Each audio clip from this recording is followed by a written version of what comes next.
What's up guys, Stefan here. Want to start by saying happy Labor Day. Thanks to all who have served and continue to serve. I want to give a special shout out to my dad, my cousin Javon, Todd Marbury Sr., rest in peace, Matt Jenkins, Marcus Dempsey, and my main man, Neil Reedford. And if I missed anybody on the contact list, I'm going to blame it on my age. My memory is not as good as it used to be. So today I want to talk about the end game. Obviously not the Marvel movie. We can save that for another video. More specifically, goal setting and systems that actually work to help you achieve those goals. We talk a lot about saving and investing and what to do with your money. This video is to help put it all together. The things that we're going to talk about doesn't always pertain to money. No matter what career you're in, no matter what sport you're playing, no matter what you're doing, everything that we're going to talk about from the systems to the mindset is going to help you reach higher. I'm sure you've all heard the quote, failure to plan is a plan to fail, and that's what this video is all about. Not only planning, setting goals, and creating systems,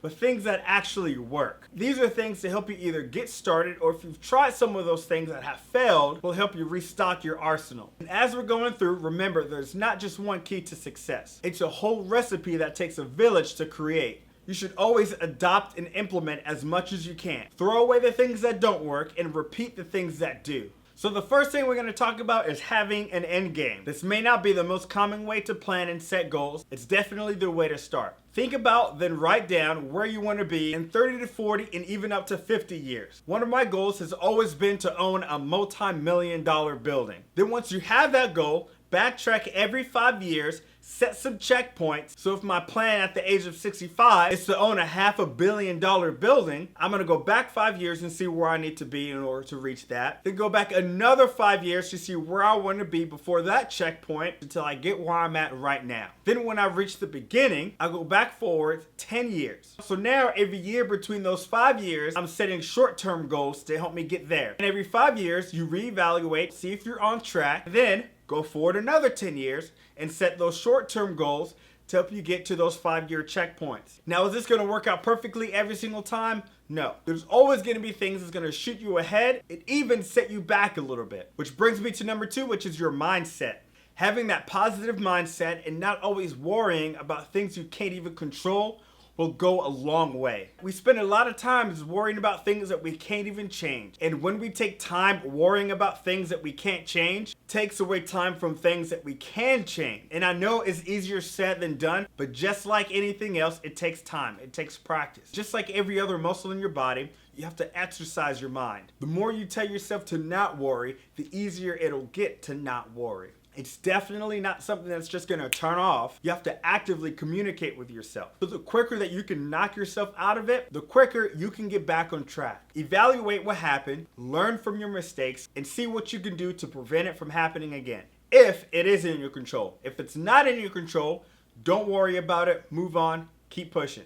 The next tip is something that I remind myself every single day. Being a student to the game. Once you have it in your mind that you know it all and there's nothing else to learn, you have lost. Life is all about learning. It's all about growth. And you can learn from anybody in any place, no matter how old they are, no matter how young they are. It's all about hearing other thoughts from different perspectives. The next thing will be writing your goals down. If you're just thinking about it every day, it's just an idea. When you actually write it down, it makes it real.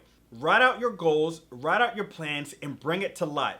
And it doesn't have to be what you're going to do every minute of the day. It just has to be an outline of where you want to be and when you want to be there. And when you get closer to your goals, it can be more specific. And you don't have to spend hours and hours of planning, because we all know no matter how much we plan, life always has something else in store. However, when we do have a plan, it makes it easier to adjust when life throws those curveballs. Now, even though all these things I talked about are great, it's sometimes difficult to push on your own. And it's always great to have somebody that's going to hold you accountable, which is the next tip, an accountability partner.